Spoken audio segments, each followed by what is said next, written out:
I mean, we can always like crop it out or Yeah, like do whatever later, but totally. like otherwise we're just gonna say all these interesting things and miss them from the recording. Totally, man. Totally. That makes So, sense. all right. Yeah, so you saw the two pictures, right? So like when I'm sitting on my desk, I have the two big you know, you can see how many USBs are attached to those adapters, That's a bunch of USBs. right? And then the other picture I sent has that one white connector, Right.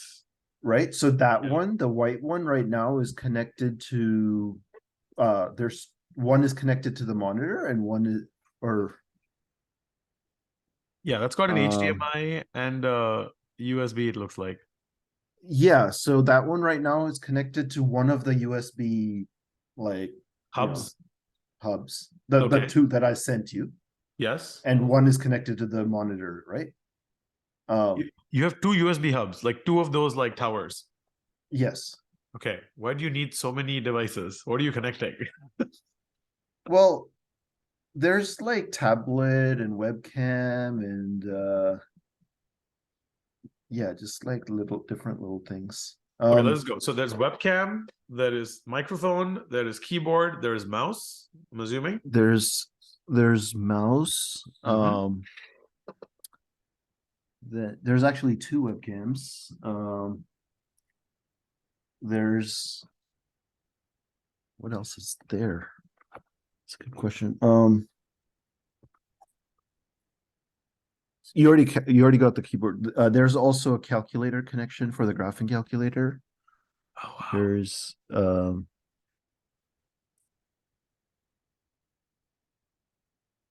yeah, you've got me wondering, but there definitely are like, well, one of them is like a connector to the other USB because the Mac only is connecting to one of them, Right. Okay. right? So there's that one. Oh, one is a printer connection. Okay. Um, because yeah, so there's a printer connection. I do the printer via wireless. I usually found that that Yeah, works reasonably well. it's like it is wireless, Mm-hmm. but it has like a USB on either side.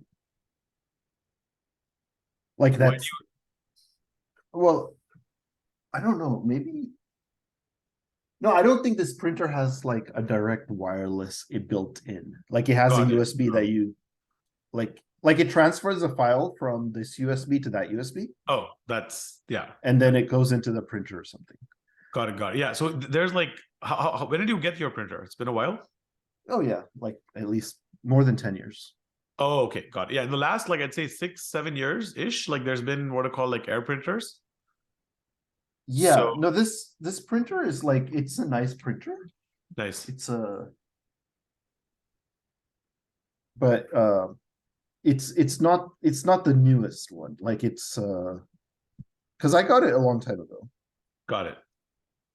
Yeah. I got mine probably like five years ago too. This is like a print scans, fax copy kind of thing, like all in one. Laser Yeah, printer. this is not even an all-in-one. This is just Printer. Yeah. I mean, most of the time I'm using it for like Amazon returns anyway. That's like the 90% use case for all the printing that I do. yeah. I mean, I don't print as much because the ink got so expensive. You can like find these whatever these other things on Amazon, right? These ink replacements that I think are so if like there's some warranty issue with your printer, obviously then you're in warranty violation because you're using like non-standard whatever No, products. But it's there's no warranty anymore. It's more than 10 years old, right? So yeah, then you should find like replacements, right? Even if you don't buy whatever OEM cartridges. well, I do, right? But they are sometimes available and sometimes not. Oh, is your model like an obscure model that's like not like very common? Is that the issue? I mean, I think it's just old enough. Got it. Yeah. Like I mean, not that many people have it, I guess, anymore. Yeah. Let's just give you an example, right? So I buy like laser toner for the laser printer that I have. It's like $20 and it's like easily 1,000 pages, if not more. Yeah, so like when I can get it from like a non-standard guy, it comes out to like 50, $60. Yeah. and when I get it from, like, of course, if I got it from Brother themselves, it's like $400, right? But That is of insane, course, right? Yeah. That's like, totally, that yeah. doesn't make any sense to me. I'm like, so like when somebody that is non-standard doesn't have it, I just wait, Yeah. Yeah. No, dude, right? like, but if Because you're, yeah, even if you're spending 50, $60, my point is like, you should just, and this is laser or this is ink? it's laser. 60 bucks for non-standard toner is a lot. That's, I think it's just because there's not enough people probably buying that. Yeah, at some point you got to like replace the printer, man. Like I'm telling you, like you'll be much Yeah, better off financially because like this printer that I bought is like I think 160 or 200, less than 200 I mean, bucks. I Yeah, don't even print that much anymore though, right? right. So That's like, okay. If you don't print, don't use it. It's fine, right? I mean, well, I think it's kind of a good thing, like, because if it was cheaper, I'd probably be printing a lot more, and then I'd have all this paper. Right, Like, not that I don't have enough paper now, but I right. already, because now what it forces me to do is it's make everything digital, Yeah, yeah. Nice. right? Yeah, our I only mean, printing use case is like returns, dude. Like I buy a lot of stuff online, so like it's just mostly online returns. Like need all this shipping labels and all that stuff. I like to ship it on my own rather than taking it to a store and doing drop offs and stuff. Just to waste more time. I mean, my main use case for printing was my company in India. So Okay. every government office wants like all this printed paper submitted to them, right? So Wow. like the end of the year financial report, like the annual report would be like 400 pages, right? And Oh so my God. and I'm like, we didn't even have any transactions, and it's like 300-400 page reports, right? Like, just Yeah. because the account, I mean, apparently the accountants need to put everything in, like this disclaimer and that disclaimer and this account and that account, and like, I don't, like, to me it's just silly. I'm like, I can give you all of that information on 2 pages. I don't know why we need like 300-400 pages of this, Yeah. Yeah. That makes right? sense. But they're an accounting firm, and there's a bunch of government offices who need different things in certain ways. And Hey, the problem is they make me print it. They make me sign every page, initial every page, right? Because they want it, like, since I'm like a foreign entity that owns that company, so then I have to like initial every page to say that I approve it. And then I have to pay the notary, and then I also have to pay the apostille for every office to send it into. So that, I mean, that gets very expensive as well. That was the main reason I stopped. I just shut the company down because I was like, this is just getting out of hand. yeah. Why did you have an entity in India? Well, because I was trying to, so I have the education company Acme Tutor, right? And I was trying to Right. do my marketing and build it out over there in terms of getting this, because there's a lot of students and people and NGOs who were potentially going to use it there. And you need a local entity to operate? You need it to, sign a lot of the MOUs and work with a lot of the local people, because I they see. don't have like a lot of the international. Uh, I mean, a lot of the legal stuff isn't even applicable. Like, if and those, I can sue those guys in an American court, Right. but a court here is never going to summon someone in a village in India, right? Like, I mean, they could send out a piece of paper, but that person's never going to show up, and the court here has no authority over that person. Yeah. I mean, if you're relying on the Indian judicial system to like get you like some business results, I think that's a bit of a long shot, just given how No, backed up they are. And yeah. well, of course, but you still have to do the paperwork, right? Like, Yeah. whether you you don't want to go to court over there, I agree, Yeah. right? Like, I mean, I filed my patent over there was filed incorrectly by the lawyers over there, so they can charge me again, right? And then there's a Wow. and then there's a what do you call this? The SSH certificate you get on the websites, right? The SSL? SSL certificate. Yeah. So apparently the trademark office Yeah. uses an SSL certificate as the communication mechanism in India What? with the lawyers, right? And so the lawyers first misfiled it and wanted to charge me again. So I told him Okay. that, like, because I could see what was wrong with the application the first time, and I told him that this is wrong Right. and you guys should correct it before sending it in. And they're Hmm. like, no, we're lawyers. We don't know anything. We know better. So I was like, okay, I mean, I do trust you guys. Like, you're my lawyers, so you guys should know better than I do in terms of the Indian law because you will practice over there. Right. Right. Yeah. But then after the application got rejected, based on what they filed, I knew exactly what was wrong because I told them that was wrong to begin with. Right. Right. So when they tried to charge me a second time, I was like, no, why don't I just go and deal with the patent office directly? Right. Right. Yeah. Instead of using you guys because you guys are just trying to charge me again without, I mean, if you want to do it for free again, that's fine. But Yeah. Right. because, you already charged me once for the service. Right. Right. Exactly.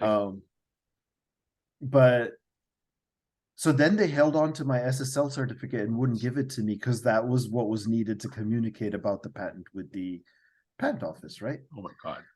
So they're like, you can just pay us our $600 fee for just getting the SSL certificate, and then you can go do whatever you want yourself. I'm There's like, some definition of extortion where I think this one like pretty much fits the bill. right? Yeah. So then the patent office has an email which you can basically complain on about a rejected patent and talk to them if you're the owner and the lawyer does something or that kind of thing, right? Got it.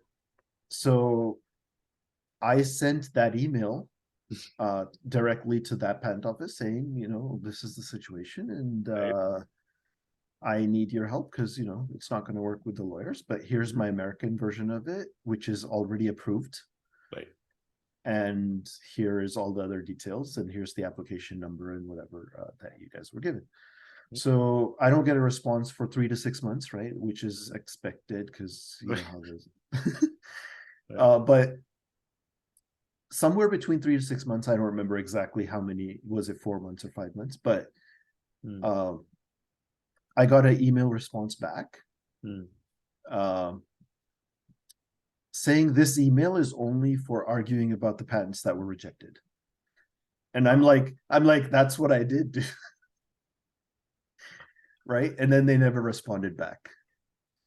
So they took 6 months to give you a meta commentary describing exactly what you did, and then decided that that was the end of the interaction.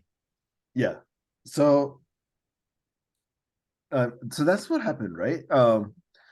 And of course, the way patents work is if somebody violates it, you got to go sue them. Yeah. Right. Right. So if this is the case, how are they ever going to represent me in court? Yeah, because like they haven't even given you a record that you've essentially even filed the patent at this point, right? Like they've not even given you confirmation or anything. They haven't even evaluated the application. No, I have the application for the rejection, right? Right. So I do have a record from the initial filing. So the initial filing was what? That you filed the one that the lawyers did, right? That filing. Okay. So they did file it. Okay. Right. And that was okay, it's been filed, but then it was never it was rejected. So it wasn't granted. It wasn't granted. It was rejected because of errors in the application. Okay. So, and then the lawyers wanted to basically redo the application and charge me again. Right. So I still have the record of, hey, it was filed and it was rejected. Yeah, but if you want to sue somebody, can you sue somebody based on a failed patent application? That's an interesting use case. Well, I don't think so, right? But the thing is, like, in this case, like, well, when you sue, you can sue somebody over anything. Of course. My point is, like, will it actually hold up? Like, if you have there's a very different, I think, standing that you have if like the patent is granted versus if the patent is like well, what holds up depends on the judge, right? I mean, usually in a court case, there's going to be a judge who's going to look through all the facts of the matter and then decide. So yeah, but what like I'm saying, purpose of the patent office is like, grant patents where they feel like something has happened. if they've not granted a patent, I'm sure there'll be reasons that they have to give as to why they didn't grant it. Maybe classic reason is like, okay, cool, we think somebody already has patented something similar. This isn't like novel or different enough. Oh, Or it like, wasn't any of those. It wasn't. It was just there were errors in the application. So right, that's what I'm saying. So one of the, so you just more like this is a clerical error. Like we just, you didn't put in your exactly. address. You didn't put in your like, I don't know, phone number. So like we're just going to reject it because you didn't finish the application properly. But the So fact that they've not accepted it, my question is, would a judge see past the reason for the error? Because the judge is in no position to evaluate the patent on its merits, I'm assuming, at that stage.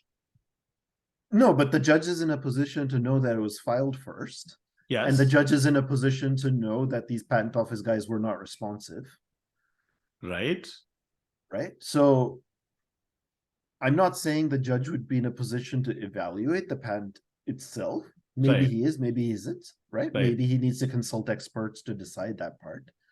Yeah. But he's still in a position to know that, you know, like if somebody else filed the same thing later, and I'm arguing about it, the judge would still be in a position to say, hey, this is a valid dispute or not, and then what he wants to decide about it.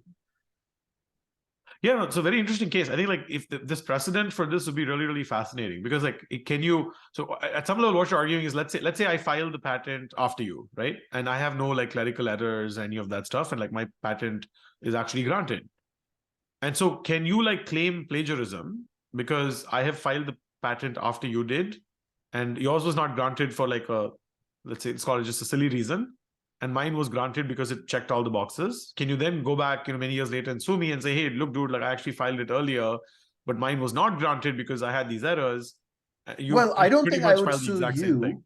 Yeah. I mean, like, let's say that somebody else files the same patent later. I don't think the person being sued is the person who's filed a patent later, right? The person being sued would be whoever is making copies of the product. The person owning the patent might not be doing that anyway. Yeah, but I'm just pushing it. Like, assume that I filed the patent and then start a company and literally like do that product, whatever it is that you've tried to patent. My point is, if like let's say you then come and sue me, I'm just like role playing right. this. Right? Imagine this in a court of law, and So, then so my I mean, argument is like at the time that I filed the patent, you didn't have any other patent that had been filed that granted this exact. No, not filed. At the time you granted my patent, you didn't have anything else on record that like this was granted for, right? So mine was a novel patent at the time. But judges are allowed to be creative here, right? Judges might say, okay, you can both do it. Like nobody else can make this thing, but you both can. Like the judge might be like, hey, you can make it and you can make it, but nobody else can. Have they ever done that? Like, or you're saying this is like a possibility? No, I'm saying like judges have this kind of creative freedom in terms of making judgments. Okay, yeah, sure. No, like I'm wondering if there's precedent. That's what I'm coming from. Like, I'm just curious. Like, did you? Like, I don't know about any. Okay, I was just curious because like sometimes it's interesting, right? You see this case and you're like, okay, like this biscuit thing that happened, 10 years ago. This kind of thing. Usually in India, it's first to register. So usually it's whoever has registered first and been granted the patent. That's usually who gets it in India. Yeah. Right? In the US, it used to be first to file, not first to register. What's the difference between filing and registering? Filing could mean it was denied, but it was still first to file. Got it. Register is the same as being granted the patent. Yeah. Okay. So register. So patent is filed, and then patent is granted, and then it's basically registered. Got it. Okay. Right. So if you are filing it, but it is not granted, it's not really registered. Gotcha. So like, when you see the symbols like patent pending, versus when you see that R in a circle. Right. So patent pending means you filed it. Okay. And that R in a circle means it's been granted. The R is also used for like trademarks and stuff, right? So not just for. Yeah, 1 second.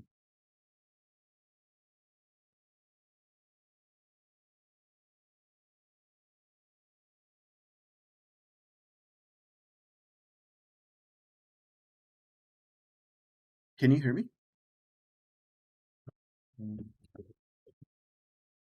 I don't hear you right now, so because my headphones died and I'm just trying to get my MacBook Pro speakers here.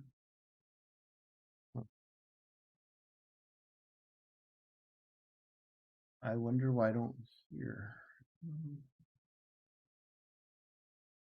That's no good.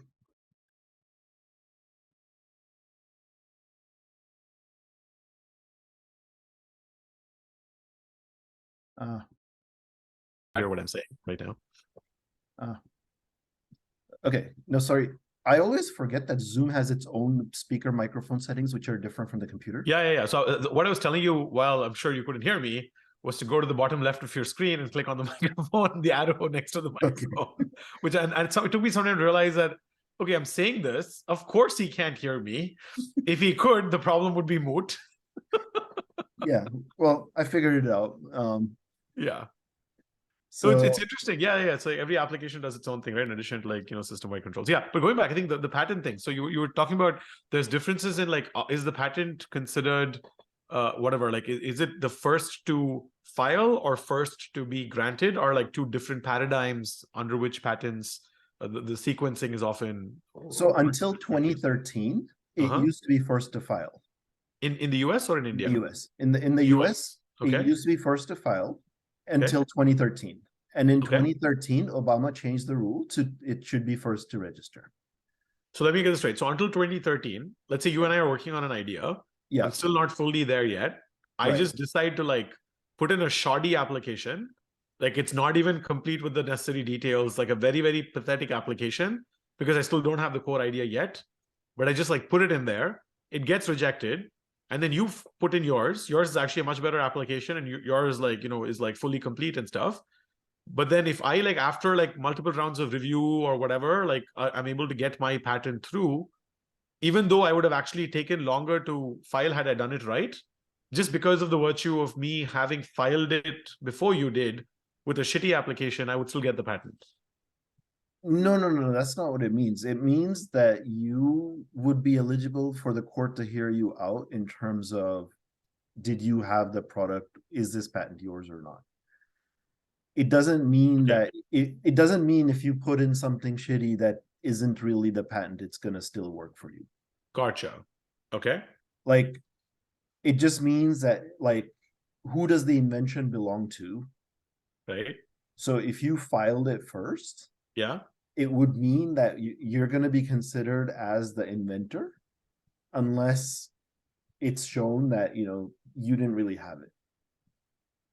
So, like, for example, like if you file a shitty application and it's clear that you didn't really have it at all, then it's not really going to work out for you in terms of, because you filed an application, but you didn't have what you're claiming to have in terms of the idea or having even really formed anything. That's fair. So you're saying, assuming both patents are granted. So patents are not granted on actually making the thing, though, right? Patents are granted on having the idea. Right. In terms of, this is what I would build. Yes. And being clear enough that you have all of the exactness of this, how it could be built. Yes. Right? So like if I said, hey, I'm filing a patent on the rocket that will take us to Mars, that's not going to work because I don't have all the details of how is this rocket going to work. Yeah, it's like what it does and how it does it, both are needed typically. Right? But if my application clearly describes, this is how this is the engine I'm going to be using, this is the boosters I'm going to be using, this is how it's all going to come together. Right. And I have that entire description in place, where for parts that I'm making, I describe how I'm making those parts or what those parts are, where they're coming from. And for the parts I'm getting from elsewhere, there could just be, this part's available in the market and that's what's going in here. Right. So as long as I can give a description that's good enough for somebody else to take that description and build off of it, right? That's essentially what's considered a valid patent. So if I just wrote like, hypothetically, I would do this, but there's no concreteness to how it would be done. Right. That's not going to work, right? That could be my shitty filing first. So the filing first still has to be good enough. But the point is, if you filed first, that was good enough. Yeah. But it was not registered or approved or went through or failed for other like formatting reasons or something. Right. and then somebody else did file and get the patent, Right. you would still be the actual inventor that would hold up in court because you filed first. Right. Like I'm not being until 2013, I wasn't being penalized for delays in the patent office. But after 2013, what you're saying is because it's now based on the date it's granted and not it's filed. If the Yes. patent office decides to process your application before it processes mine, even though I filed before you did, you'd get the patent before I did. Yeah, because so it's basically whoever has got their registration. So there is something called provisional patent as well. Mm-hmm. So that's typically used to prove that you filed first. Got it. Okay. So still a Right. mechanism for me to like establish like the order in which So my patent was filed. so if both of our patent, if the patent office went ahead and approved us both, Yeah. it would be whoever has filed it first. Okay. So it still is like the filing first still matters, Okay. right? But it won't matter in the case where one of us were rejected. I see. So you're saying before 2013, Before 2013, even if you were yes, rejected, but you had filed first, yes, you had a basis to go to court about it. gotcha. So so tardiness in my application was being kind of forgiven prior to 2013. After 2013, the change is like both of you have the same bar on like coming up with a application that's of the quality that it gets accepted. Right. Then you're in a situation where like, okay, the fact that you filed earlier still gives you precedence, but earlier the issue is I could just, it goes back to the, if I filed a bad application and got rejected for some reason, I'd still have a mechanism and a recourse to claim that because I filed first, Yes, I should have a say in a court of law. exactly. So I think the reason Obama probably changed it was a lot of people were coming to court with these applications which were never really approved. Right. Yeah, Right. that's bizarre, right? I just like patent everything under the sun today with like horrible applications that are all going to get denied. Just like DDoS attacked the patent office with like Well, a bunch of things. Yeah. that's essentially what people were doing. Yeah. Right. I mean, there was a reason for doing that. Was a lot of times the smaller inventors would not have proper lawyers and would file applications that were not as clean Right. as Yeah. like larger Right. corporations. Yeah. And Yeah. so let's say that I'm just an individual who goes off and files his application, and Yeah. then Intel decides to go file the same thing. Right. Yeah. Yeah. Chances are that Intel probably just picked it up from my work online. Yeah. Right? Because that's what a lot of the corporations do. They just scavenge, they just take the work of all the smaller inventors and repackage it and sell as the bigger company. And you can't compete with them on the repackaged content So, because they're good at it. They're much better at right. it than an So individual the can law be. prior to 2013 was designed to help the smaller inventors. So you're saying Obama screwed the small inventor. Obama screwed the small inventor in the favor of the bigger companies, but he protected the courts from getting DDoS and the patent office from getting that DDoS attack. So that's such a fascinating ethical dilemma, right? Like, is your prerogative as like the executive to protect the courts from being like, you know, slammed with like unnecessary lawsuits, or are you supposed to protect the weak against the strong? But you see what I'm saying, right? So there's pros and cons to both. Right. And it's such an interesting dilemma though. Like, I mean, that's so there's no right answer, right? That's what makes it so hard. Well, the right answer to me is to get the court system strong enough to handle the DDoS attack, right? And still continue to protect the small inventor. Right. But then you have to like staff the court like crazy. Like you have that's already there's like so many complaints about how whatever. So what is it called? The amount of government spending and stuff is like out of control and stuff. Like imagine if he came out and said, okay, I want to like here's like $1 trillion. So like fund the justice system over the next 10 years.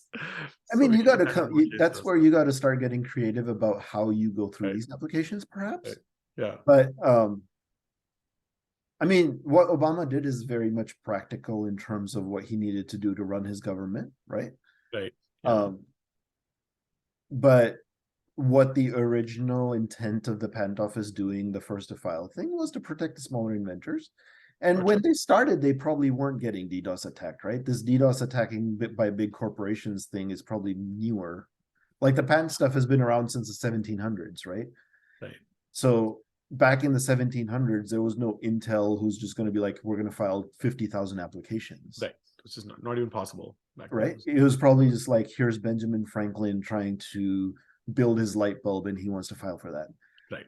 Or Edison did the light bulb thing, but maybe the lightning rod or something, right? No, I love it. I like the picture in my head of like Benjamin Franklin in like the 17th century or 18th century trying out the. I think that's cool. I think that's a nice little. I mean, we hear about the kite and the lightning, and who knows, right? Maybe he did try a light bulb. He just like sucked at it. Like that's why you don't hear about it at all with reference to him. But who knows?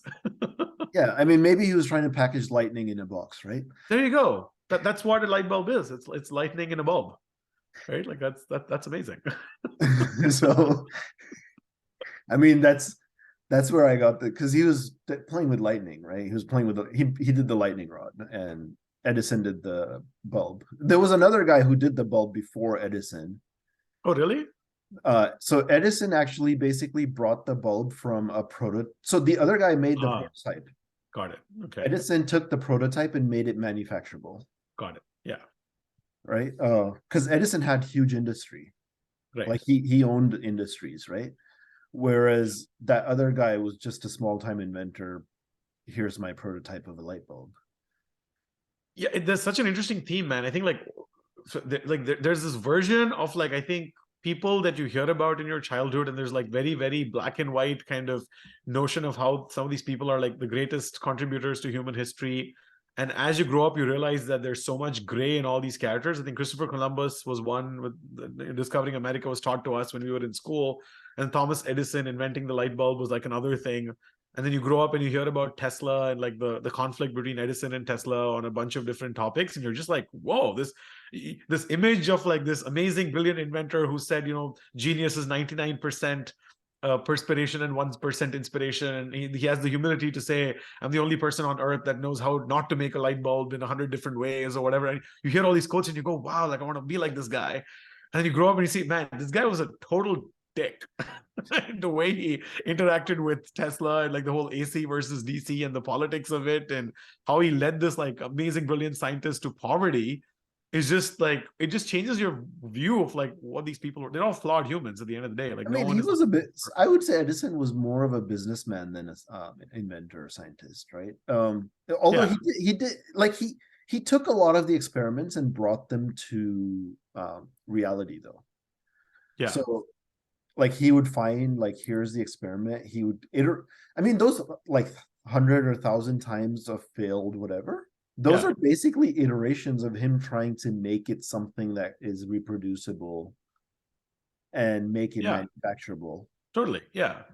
No, we should give him credit for credit due. My point is like the image that he's fashioned for himself. Yeah, it's the image he's fashioned for himself, the Wizard of Menlo Park, and you kind of have these associations of, okay, the guy's like a mad scientist that happens to like have these amazing leaps of technology and also commercializes them. Was it him or was it media? I mean, was he like? But was he not? Did he not have a hand in it? Right? Like, was he paying media? Like the same thing. We have this cult of like, I think, following people even today, right? Whether it's Elon Musk or Steve Jobs, and we create these personalities around these people because we it's nice, it's comforting to feel like we're in an age where there are visionaries that are like propelling humanity forward. I think the media chases business people around though. Oh, totally. Because they see the money there, right? Right. Like the media doesn't tend to chase around random people doing experiments. The media tends to be like, oh, that guy raised $30 million. Let's go chase him. Yeah. Like even if that guy who made the thing is somebody small, and the guy who raised $30 million to then copy it and manufacture it is just, the media basically gives credit of the invention to the business person rather than to the inventor. I'm with you. I'm wondering whether this is. I mean, it's easy to take pot shots with the media, right? Like I'm the first to do that too. But I'm wondering whether this is more of it's a human nature thing. Like we also, I think, as a species. No, the media persons actually do this very directly. Yeah, of course. You can't blame them, right? Because that's what sells. The question is, why do we buy it? Why do we buy it is the question. Like, why is it that we like as humans we love buying this trope of this so-called like person that's like a horrible human being that makes out controversial statements and like loves the press and loves interacting with the press. Like we follow those people more, the quiet inventor that sits in his garage or whatever, and like or her garage, and like keeps inventing new stuff that's like really cool and beneficial to humanity. We go after that too. the reason why media is, at the end of the day, it's a business, right? It publishes stuff that it thinks is going to sell. Sure. Why do we buy? I remember when I wrote my first book. Yeah. So I called on the local media to come and interview me about my book, right? Well, my publisher did. Right. So, like, I gave my book to a publisher, they published it, and then they called all these media people to come and talk to me, right? And I was 16 years old, and it was kind of a sci-fi related to chess, and that was my first book. So Nice. the media person, she came over to my home. Yeah. And she's like interviewing me, right? So she's like, so what age did you start playing chess? Right. And because there was a chess element to the book. So I was like, I was probably 6 or 7 years old when I really started playing chess, right? She's like, okay, we'll put this down as you were 2 years old when you started playing chess. So I was like, no, I wasn't 2 years old when I started playing chess. She's like, no, it doesn't matter. Like, I'm just gonna put 2 years down. And like, it was like literally like she was asking me stuff. Yeah. I was telling her the right answers. Yeah. And then she was just like making up her own spice out of it. Yeah. Right. And that's what she went off and published. Right. So if you've ever found that publication, I don't know where it is, but that says I started playing chess at 2. Now, at 2, I used to throw pieces around. You started playing with the chessboard when you were 2. I started playing with the chessboard. Whether you were playing chess is an entirely different story, but you were definitely playing with the chessboard and the chess pieces, right? So to that extent, she got it. So but that's what I'm saying, right? Like to them, it's, you can tell them very explicitly that what they're writing is false, but they'll still go ahead with it. Yeah. Right. So I think that's where they become to blame, because like, one is, hey, we wrote something because we didn't know. Yeah. Right. Right. One is we wrote something which is true, but we just made it sound nice. Embellish it just a little bit. Yeah. Like, Right? what does it mean to play chess? Why do we have to follow the rules? What if I just take the king piece and throw it from one corner to another like a dartboard? I'm still playing chess. Exactly. That's the point, right? So that's in her head, that's the embellishment she's doing, right? Right. I'm just sucking it, like I'm sucking my thumb. It's still like I'm playing chess because I'm playing with the same instruments that anybody else does. Yeah. I mean, then at 6 months old, I was a philosopher already. There you go. There you go. Exactly. You couldn't quite form the words, but that's irrelevant. You had the thoughts. Right. So it's the thoughts that count. And the fact that the thoughts are unverifiable makes them even more esoteric and mysterious. You probably had even cooler thoughts about philosophy than we even do today. Yeah, I mean, there was a lot of lost work, right? Right, exactly. Oh man, the number of papers that never got published. So, where were we? We were so yeah. I mean, you were talking about me blaming the media, so I'm not blaming the media just because I'm saying like, oh, those, like, we consume the media, right? And so we can blame ourselves for that part, as you said. Yeah. But I think if I'm a media person, I also have some responsibility just to share the truth rather than just cook up stuff. Yeah, this is the fundamental problem, man. I think like this is like the issue I feel with, like, at some level with capitalism, is that if you're surrounded by an environment that, like, there's a preeminence associated with being successful in a monetary manner that permeates all of our society, right? So in that framework, you therefore then associate monetary success with success in your field. Yeah, but then you do what's like The Onion. You just call yourself as we're The Onion and we're just making up cool news and you can enjoy it, but we are telling you it's not the truth. Right. So they're doing that explicitly. My point is, like, if like you have 2 journalists, one of them is trying to have journalistic integrity, the other is not. Yeah. And at the end of the day, like, who's getting the money? Who's getting the promotion? Who's getting to like run their own newspaper and stuff? If like society decides to reward the one with journalistic integrity over the one that like tries to like unnecessarily sensationalize, then that's what society will get. Right. But I think The Onion also gets plenty of views, right? Even though they claim they're not the true news.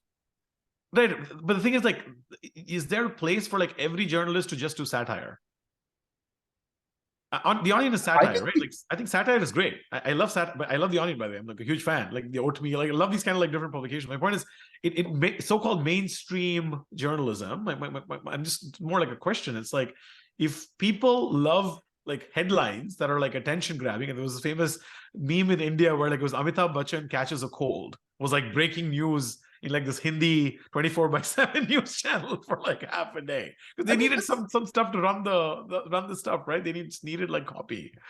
right, but I mean, as long as he caught a cold, I don't care, right? I mean, I'm not against the sensationalizing of it. I'm against the falsifying of it.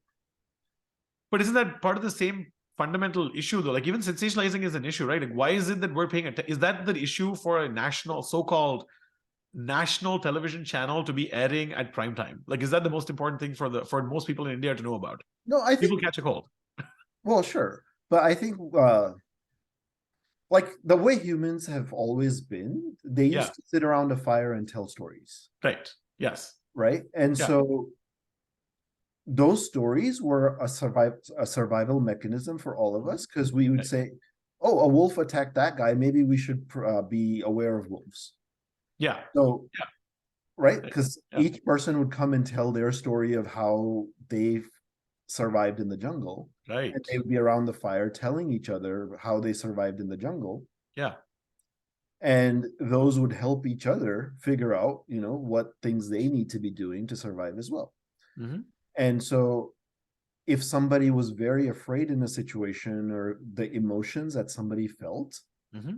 were critical to these survival stories, Right. right? And that's how the human mind is, that when there's something emotional, Yeah. when there's something sensational or emotional in a story format of Mm-hmm. something happened with somebody, Yeah.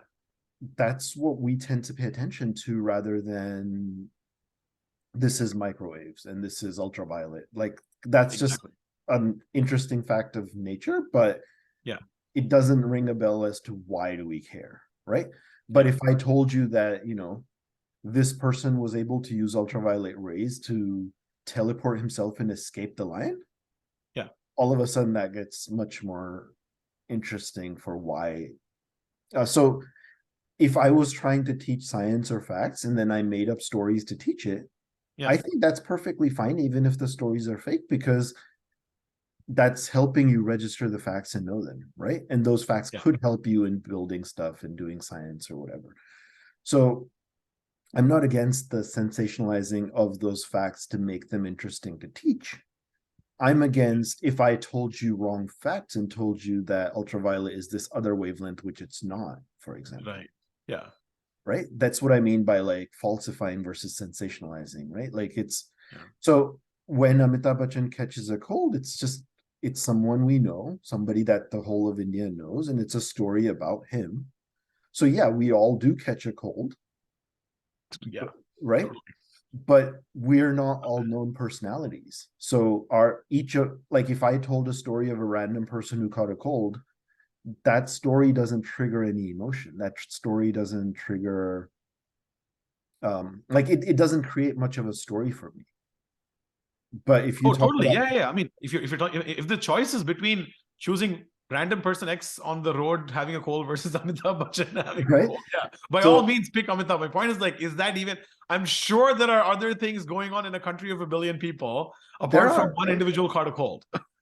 right. So then the question just becomes, which stories interesting for people to hear, right? Yeah, right, right.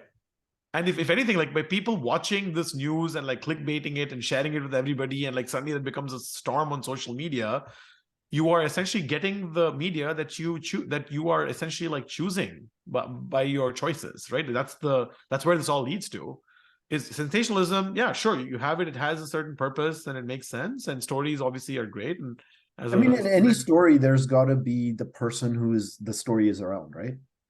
I mean, you need some individual or individuals in a story as your characters, the like protagonist, yeah, sure, right? And that yeah, protagonist, if he's anonymous, yeah, isn't as interesting as if he's somebody that you know. And so media always has to choose people that everybody knows or can keep building a story around. Like media could pick a new person today, right? But that's more work, because then what they have to do is they have to keep creating follow-up stories on that same person for a while. Yeah. Right. So they could be like, hey, this Prakash Junjunwala is suddenly doing something, right? And Right. then one story comes out and everybody's gonna be like, who knows who's this guy and whatever, I don't Right. care. Right. But then if they kept doing that, a story on that guy every other week, where they followed up with last week he did this and now this happened and now that happened, it Yeah. starts to build that story in people's head. And Right. after a while, they start to go, that person just becomes a personality in their head as well, right? So I think media can build up these personalities Yeah. by doing repeated sequences of stories. Yeah. And I think that's how most of these actors have been built up, because I mean, the movies are basically stories, and we're repeatedly watching movies which are their stories with them being protagonists. Right. No, you're absolutely right. I mean, one is like, is that the role of what the media is? Like, is the function of media in society to perpetuate or propagate stories about individuals that we're familiar with, or to keep us informed about stuff that actually impacts and affects us in some shape and form? And again, like, who's the arbiter of what this I information mean, is, right? that's where I was saying, right? Like, Yeah. if a media doesn't use stories at all, and they just use facts as like, Boring as hell. Yeah, that's no one's boring gonna as watch hell. it. Nobody's Yeah. going to watch it, right? Right. Of course. So it's necessary that media has to use stories. Now Right. the question becomes, what is the purpose for which the media wants to use those stories? Right. And how can they achieve that, right? So that's where I think it's better for media to take facts, Yeah. make interesting stories to teach those facts or tell those facts, Yeah. and sell that rather than sell Amitabh Bachchan Caught a Cold, because that has no purpose. It only has a story which just goes around, right? Like, Yeah. Totally. so, I mean, I think but it requires a little bit more research and forming a story and all of that to do what I'm saying. Absolutely. I mean, that's And I it's a think, profession for that reason, right? Yeah. yeah, but right now there's so many media channels and all those, and they're always just competing to get like they're trying to churn out like 50 stories, 100 stories, 200 stories a day, Right. Just right? hard. Yeah. And to do that, most of them are now just like hounding around on Twitter, right? So they're just like, here's something somebody tweeted, let's make a story about that, right? Right. And essentially that's what a lot of them are doing. Yeah. Like, Yeah. we got to cover the Russia-Ukraine war, because so they'll pick their theme, right? We're going to be covering Russia-Ukraine war for like again and again for the next 3 weeks. Mhm. And then once they pick that, they just go, they find tweets around what's happening on ground in Russia and Ukraine. Right. And then they build something on that and they keep repeating themselves. Right. And that's essentially what they end up doing, right? So they are being informative, but they're really just being as informative as the information you can just get on Twitter. Yeah. Totally. Right. I mean, this is interesting. Like, there's this angle, I think, even in history, of how do you tell the story of history. I think there's what is called, like, big person history, which tends to focus on, okay, who was the king, who were his queens, and like, what campaign did this general launch. And there's this version of history telling where we emphasize these so-called leaders that have led these changes and all these things, led wars, revolts, whatever.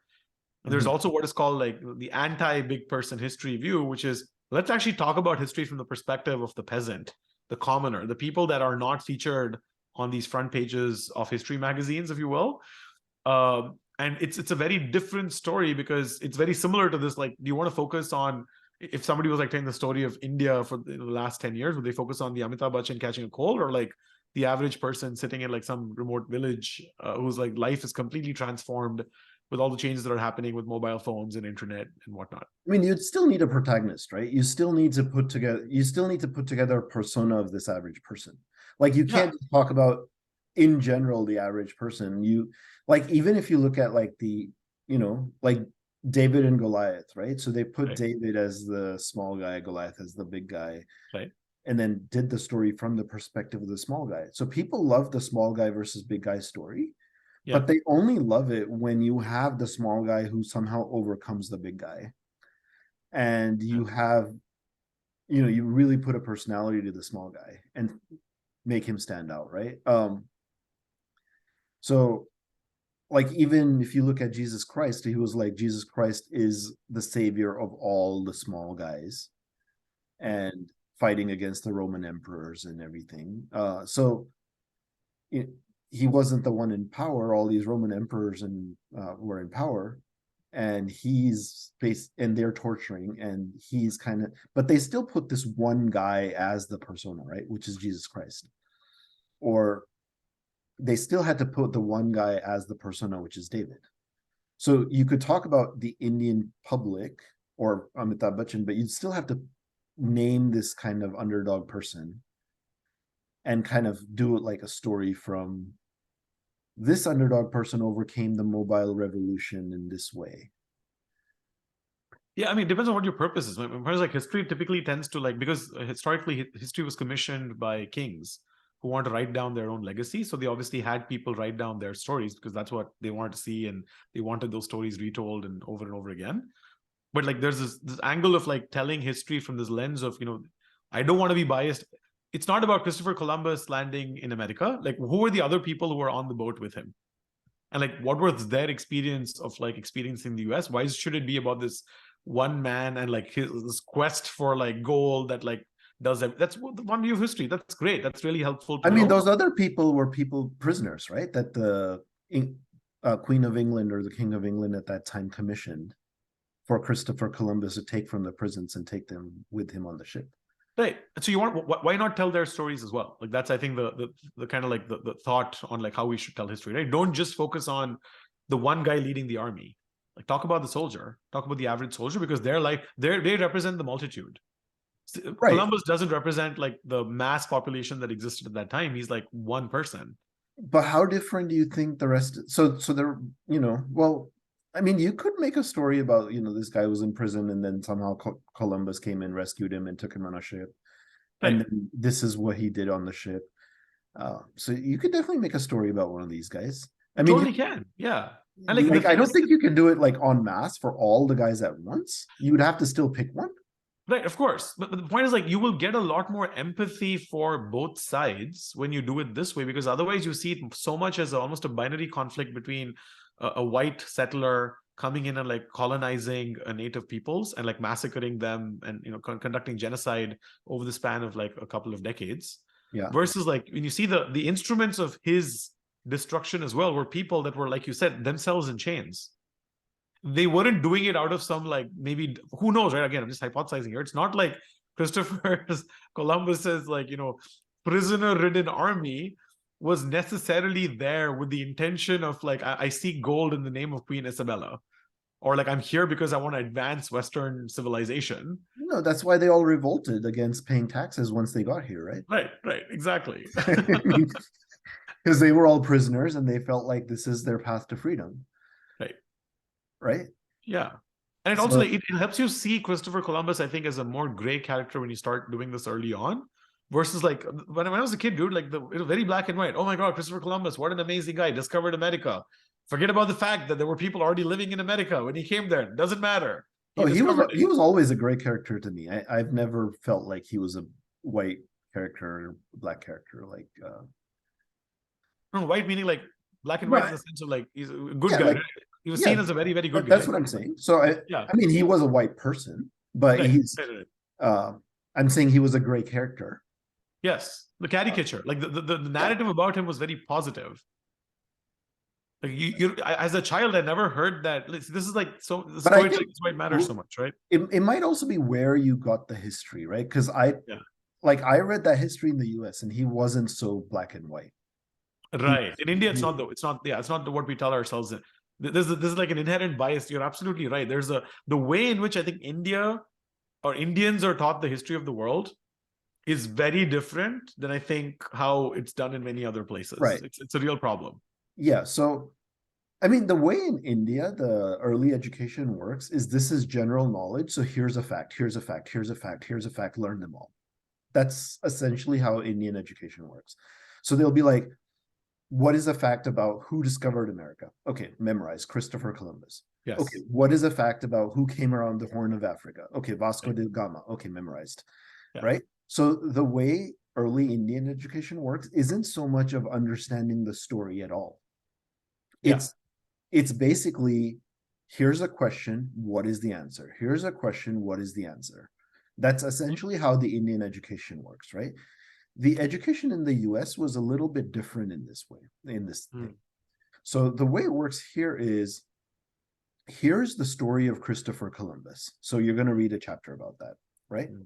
And so you're not just going, who discovered America? You're basically going, Christopher Columbus got the prisoners from the King of England, from Charles, whatever. Those prisoners, they all hopped aboard. They sailed across the Pacific. They were looking for India, but they ended up in New England. And so you'll get this whole story. So when you're getting this whole story, you're not trying to memorize who discovered America. You're just getting a story of this guy. Right. And after that story has been read, so in India, the assignment that you will get in school will be to answer questions like, who did this? Well, who did that? Who discovered America? One word answer. Columbus. Done. Answer. One Right. out of one. Excellent. Full marks. Go to the next one. The way here in the US we would get those questions at the end of it would be, come up with a thesis about Christopher Columbus and give example. So basically what you got to do is you got to decide what kind of a person this was based on the story, and then give evidence and prove your point. So my thesis can be Christopher Columbus was an amazing guy, right? And then I would say he was an amazing guy because he helped free these prisoners from prisons and brought them to America and then helped them settle here. He was an amazing guy because he did so much hard work to figure out sea routes and tried to put his ship together by himself and brought them here. He was an amazing guy because he had great negotiation skills and he was able to negotiate with an unwilling royalty of England to give him all those prisoners. So I could basically, or I could say he was a really crappy guy, and that could be my thesis. And then I could give 3 examples of why he was a crappy guy. Like, he brought these people over who killed Native Americans. He failed to discover India and came to the wrong place and came to the US instead because he didn't know where he was going. So I could give examples on either side of it. And I would have my own thesis of who is this guy after reading the story. And then that's essentially what the essays would be, right? So it'd be like, read this content and you go write an essay. And so when you write the essay, you're basically going to go, this is my thesis statement based on what I've learned from the story. And here's the evidence to support my thesis. Right? So you're not going after like who did this and who did that as like one word answers and a lot of knowledge. Right. You're just going after, read certain facets of history, certain pieces of it, build up a thesis around those things and write your evidences. So for example, like one of my papers I had to write, we read the Odyssey or the Iliad, right? With the Greek mythologies. Right.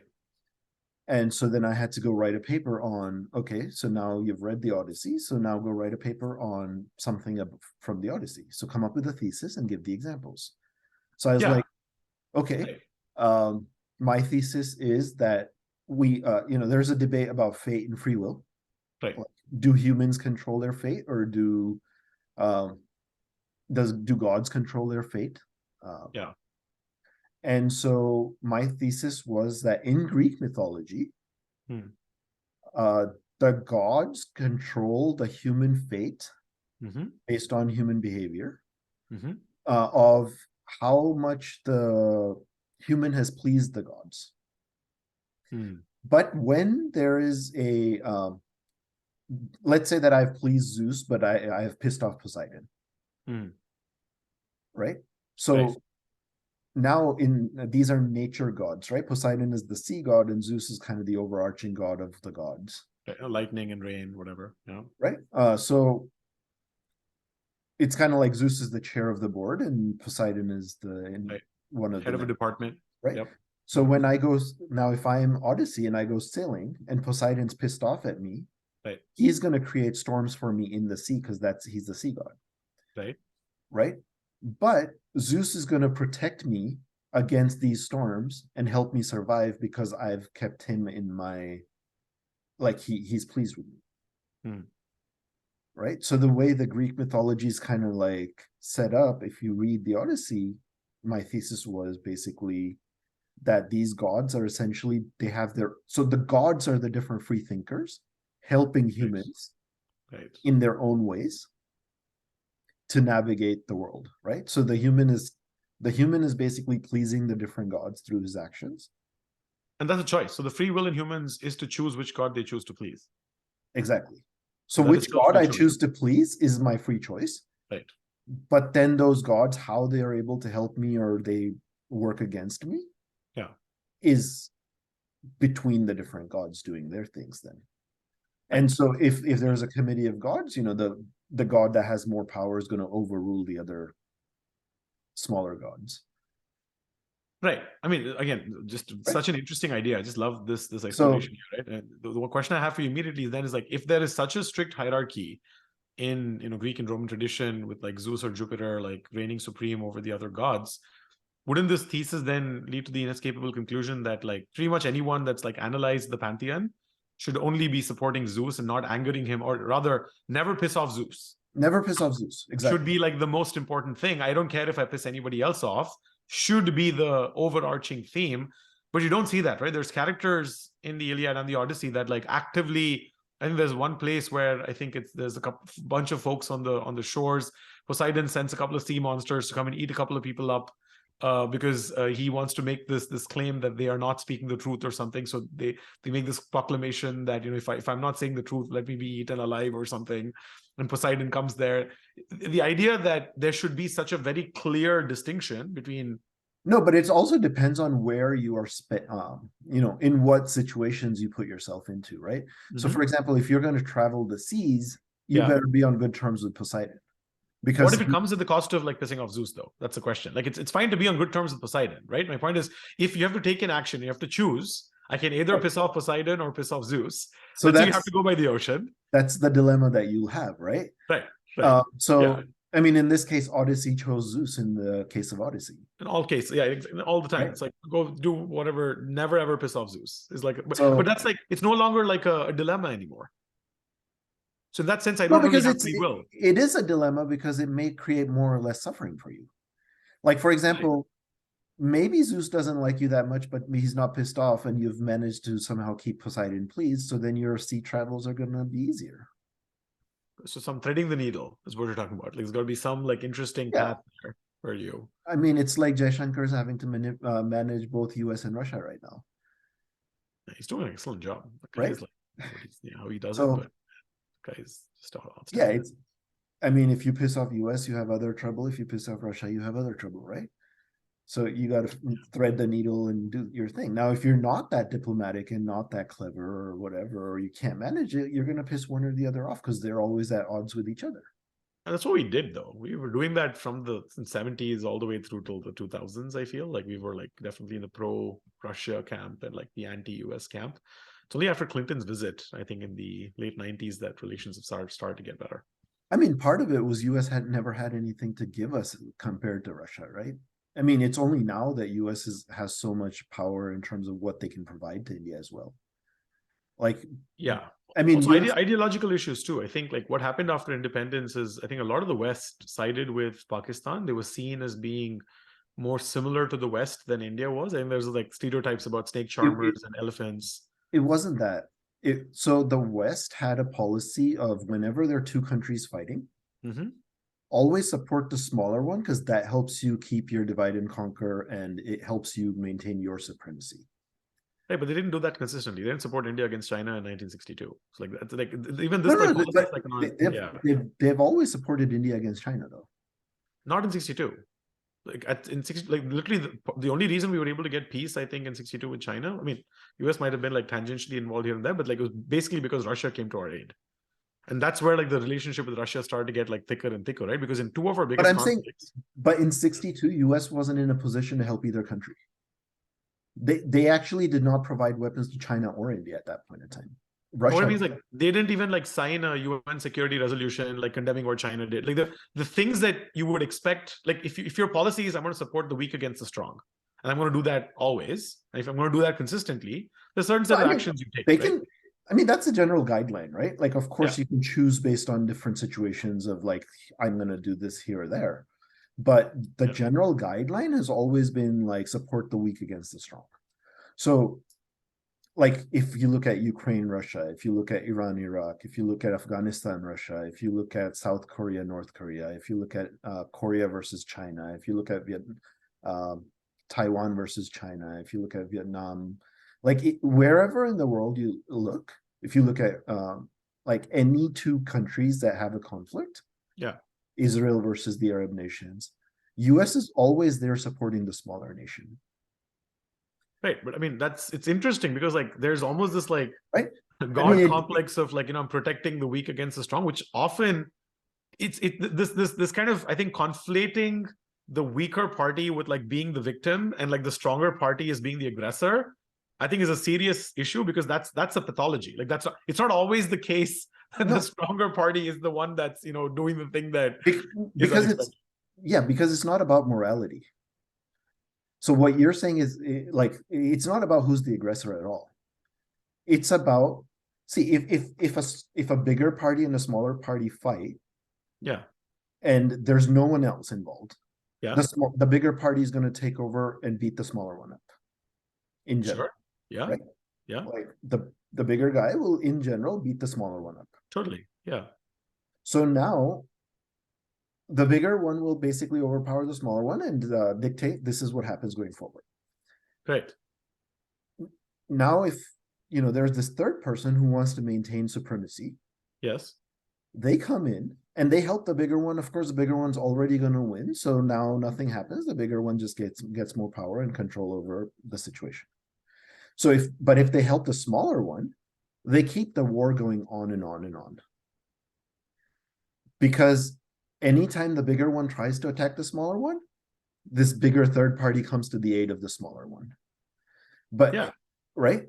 And anytime the smaller one attacks the bigger one, this party just sits around because the smaller one can't really beat the bigger one on its own terms. Yeah, I get the game theory aspect of it, dude. My Right? point is like, I don't think the US is consistent at it though. Like, I'll give you an example. Like, Saudi Arabia has been a very, very long-standing ally. There've been a bunch of like rebel movements in Saudi Arabia that try to like unseat the king and stuff. But US is like, because there's a bigger reason for that, right? that's what I'm saying. It's all about like this notion of like they support the weak against the strong isn't even the thing. It's like the US will do what it needs to do to protect its interests. And if its interests happen to be aligned with the strong, they will ally with the strong. If the interests are aligned with the weak, they will ally with the weak. I don't think it has anything. You're right that it has nothing to do with morality, but it's couched in this kind of language that seems to indicate that, oh yeah, we stand with Ukraine against the evil Russia. No, We no, stand with Taiwan I'm against the saying evil China. it's about maintaining supremacy for the US. Right, exactly. So, And that they will do anything to make that happen. Morality is just a veneer that like we keep telling ourselves it's a myth. morality is not the thing here at all, right? Right. It has nothing to do with morality. I mean, the principle of supporting the small against the bigger one is to protect your own supremacy. Right. There's nothing to do with morality, right? because it's nothing to do with morality. Right. Because the motivations matter. Yeah. The reason to support Saudi Arabia has been because that's what holds up the dollar and holds up the supremacy. Exactly. Yeah. So it's purely like utilitarian. It has nothing to do with, do I believe that Saudi Arabia is the weaker state in that struggle against, the people that are rebelling? It's like, I'm going to do what it takes, like to support whatever advances my own interests. But I think what is amazing about the US, Saudi Arabia is not the best example in terms of saying they're supporting the bigger against the smaller, because the bigger is being used to support the supremacy, right? The goal is to maintain supremacy. Right. One of the ways to maintain supremacy is to support smaller people against the bigger people. Yeah. But there's this other thing, which the bigger person in Saudi Arabia's case is doing, which is supporting the supremacy more than supporting the smaller against them. That's what I'm saying. It's all about supporting supremacy, which is like absolutely. The imperative is supporting supremacy. It is not about anything that gets in the way is what you will not do. Right. But like anything that helps you support supremacy, you will do no matter what the ethical or moral consequences of that action may be, are irrelevant. And that's what I'm saying, right? The game theory there is that supporting the smaller against the bigger will help your supremacy. If something else helps you more in your supremacy, you go do that instead. So, but alliances is where like this thing. I think the difference is your theory is true in cases where neither the small nor the big are in any relationship with you. But I think what the US has done over time, right? Like alliances like NATO and some of these other like things that it has, protecting Japan, protecting South Korea, for instance. Like South Korea, by all intents and purposes, is way more powerful than North Korea on like any economic or like non-military dimension. And the only reason why they're not stronger militarily is their constitution doesn't let them, create a very strong military. They've chosen that for whatever reason. They want to be protectorate of the United States. South Korea versus North Korea is not even a fair fight. Like it's not even like, I mean, North Korea has nuclear weapons. This bogey of like this person that's a madman that has his finger on the button, keeps getting thrown up once in a while. That is not at all about weak versus strong dichotomy. It's more like the interests are fundamentally aligned with South Korea's free market, Yeah, fair. democracy, all those kinds of things. North Korea is like But whatever. there's also Korea versus China as a whole, right? So that becomes a very interesting angle too. But if that were the case, what is interesting is maybe this has already been tried by the CIA and it's like happening in like quarters that we don't know about. Why wouldn't you be like actually driving a wedge between China and North Korea? Because like, that's the other, like you have like somebody who shares the only country that shares the land. I think they have tried that. I think they've tried that. It hasn't worked. Right. That's so bizarre, right? Like you think that would be something that they've managed coups in like every other part of the world, Nicaragua and like in all these other like Panama, like countries that are so much closer to home. I think it's because North Korean leader and North Korean like leadership, they genuinely don't like the US, right? So they would rather side with China than the US. And that's why the US trying to drive that wedge hasn't worked. Which has been resisted by the North Koreans. Right. So this thing of like supporting the small versus the bigger only works when the small is somehow already a little bit opposed to the bigger guy. Right. And doesn't hate you. And doesn't hate you. So this is not going to work if the smaller guy hates you and hates the bigger guy a lot less or doesn't even care. Right. Yeah. This only works when there's already I mean, why was India able to support Bangladesh from getting away from Pakistan? Because Bangladesh already hated Pakistan, right? So India could just step in and very easily help them separate. Yeah. So it's the same thing, right? Like US, like if India and Pakistan are fighting, that's when the US can drive that little wedge in there, right? And help Pakistan. So they'll be like, oh yeah, we're giving them F-16s. They recently gave them F-16s maintenance package.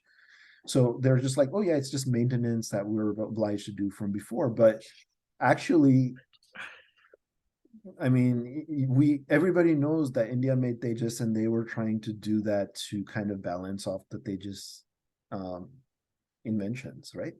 By giving Pakistan more F-16 capabilities. Because before, the F-16s that Pakistan had did not have the ability to carry nuclear heads, and now they do. That's crazy. Right? So that's not maintenance. That's giving them a new capability. And also, I find this bizarre because I think the stated policy on like why Pakistan needs F-16s has always been conditioned on like Pakistan's western border with Afghanistan. And that's like to fight terrorism. Right? To fight terrorism, and like it's all on that side.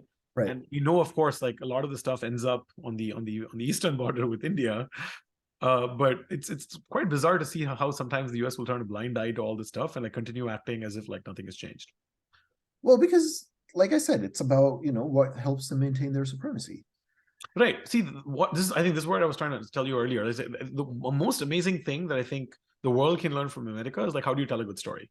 Like they are amazing at telling the world that they are the good guys and like they always stand up for liberty, stand up for freedom, stand up for these values that we all believe in, while like just always very selfishly pursuing self-interest to an extreme. Well, I think that is something no one does that as well as the US does. Well, because I told you how the thought process is, right? You come up with your thesis and then you come up with the evidence to support it. And that is what I was going to tell you about, like the history. So your thesis is already, I'm the good guy. Right. So that's what I was going to tell you. I think it's one thing to analyze like a literary. I've done this in school for like literature class, where we like analyze a literary work with this kind of an approach of like saying, I have a thesis and I'll find like facts to like fit my thesis. I think that's a very, very dangerous approach when it's used for history, because at some level, you then shape a narrative that basically completely plays into your biases and prejudices without actually talking about what the facts are. So ignoring the fact that Columbus was a genocidal maniac and simply telling the story about how he was this great explorer in the Age of Enlightenment completely misses the point. And if somebody makes that point in history, it's very different from like doing that about a character in a book. I mean, so the point, the idea here is that different people Yeah. can make the different thesis statements and then provide evidences for their own, and then have a debate around it. So, like for example, I could come up with my thesis of why Christopher Columbus was a good guy, and then give Yeah. my points, and you could come up with why he was a bad guy and give your points, and then we could debate about which one fits more or why we should, what's going on. So Right. the problem is most of the world hasn't been trained this way to actually even have that debate. So Right. And also, like, we have to agree on the facts. It's one thing to disagree on opinions, but we both have to like submit to the same set of facts and be like, these are not like, this is not opinions now. At the stage of like the actual actions have to be like agreed upon. And then you say, okay, oh, cool. of course, but those are the evidences, right? So Yeah, like yeah. when Actual we were evidence. just like when we were just talking about Odyssey and Iliad, Yeah. like we were not manipulating what the story, the evidence is in terms of what Odyssey would be allowed to do, or he was on. Like we're not saying he was traveling the land and not traveling the sea. Right. Right. Like we agree that he was traveling the sea. Right. Right? We agree that Poseidon is the sea god and Zeus is the main god and whatever. Like we agree on all those facts about the Right. book. Yeah. The thesis or the thing that we're discussing is whether he should please Zeus or whether he should please Poseidon, and what kind of power he has versus what kind of power the gods have. Right. And that's where the thesis part is, right? It's right. But this is easy in literature because like you have an author. The problem with history is you have like multiple conflicting accounts. that's Not fine. everybody is reliable, and like you have all these other issues, right? The archaeological evidence sometimes takes a while. It's not perfect. It's also biased by like what's available as opposed to like what really happened. No, but you can still like that's why you cite yourself and say, this is my thesis, and these are the authors from history that I'm citing as my evidences. Right. Right? Yeah. Somebody could say, I'm not going to buy into that evidence because I don't buy that author's work at all, because he wrote right. crap. Yeah. And that's perfectly fine. Like for somebody to be able to say, hey, you know what? Like that Chinese dude wrote Indian history, which is false. And I'm Indian and I don't believe any of the history that Chinese dude wrote. Like, yeah. So I'm not going to go by the evidences in that guy's book. Like, I mean, that's perfectly fine, right? But somebody who's making the certain point can still use as his points for his thesis from whichever source he wants, as long as he tells you this is the source of those evidences. I mean, those could be that an archaeologist did this work. Those could be, okay, we're almost out of time, I guess. Yeah. Last 30 seconds. Closing thoughts. Closing thoughts. So, well, what did you think about? I mean, we can talk about the history stuff all day. Did you enjoy the podcast today? And I think it was super cool. I think the patent we talked about patents. We talked about, I think, inventors in U.S. history. I think it was like very wide ranging and like super fun and interesting. I think like one thing that'll be helpful next time is like maybe to even have a theme, like try to explore one theme and like in more depth and like look at it from all angles. I think is something that we could try. Okay. Yeah. Because right now I think like if somebody was wanting to listen to this, they'd be like, what am I listening to? And just be we just cut this into like 3 different things. And like that's the other thing we do is like we just have this conversation and then we just say, okay, there's like this. Just clip it out into the individual conversations and label them. Okay. Yeah. Correct. Yeah. That's the other thing. That's something we can do. All right. It was fun though, dude. Super fun. Like I just love it's wonderful for me to like learn from you and like just like get your perspective on things. Like the richness of the discussion is what makes it fun. Yeah. I think we should do this like once a week or something like that. Yeah, totally, dude. I love it. Because we'll have so many different, I'm sure we'll come up with like an infinite number of topics. No, I mean, yeah, I can see that. Like we have this chemistry and thought process of actually, like a lot of stuff to talk about and discuss. Exactly. So I think we should just make sure that we do time it like an hour and a half. So that because we could go through all day of doing this. Totally. Yeah. That's why I think like let's do this one. Let's try cutting it into 3 and see what it looks like. Because I think it's more digestible in like 30-minute chunks. Let's see where that takes us. I mean, we can also use the metrics to see like what people are watching more of as right? I mean, rather than trying to imagine what we should do more of, we can also just see like, hey, this is what people are seeing more of. Right. And this is maybe we'll do another one on this theme or that theme. Like no, totally. Yeah. I think having a theme is good though. Like this meandering is helpful for conversation, and sometimes some people will enjoy it. But many times I think for many pieces of content, like the focus of like let's go into this, I think is like helpful to consume. It doesn't overwhelm you sometimes. Yeah, I mean, like what we just did today can be overwhelming for some people. Like Totally overwhelming. 100%. Yeah. right? You're like, what? What? I thought you were talking about patents. What? You're talking about Christopher Columbus now? Like, what the hell's going on Yeah, here? but it also does create for interesting stuff. I think we should do both Yeah. formats once in a while. Yeah. Like I like it. we can do themed ones, and then once in a while we can do a free one, like where we just go. Dude, I think recording, we should still do this because like that's when the conversation is natural. My point is like we can separate the two. We can also like release it. We can release the 90-minute and also release like three Okay. 30-minute chunks, right? The benefit is it'll Right. the audience might self-select and you can figure that out. Yeah, we'll figure All it right, I out. know you got to go, dude. Let's go. Okay. All right. Yeah. See ya. Yeah. Happy Bye. Friday. Bye. You too.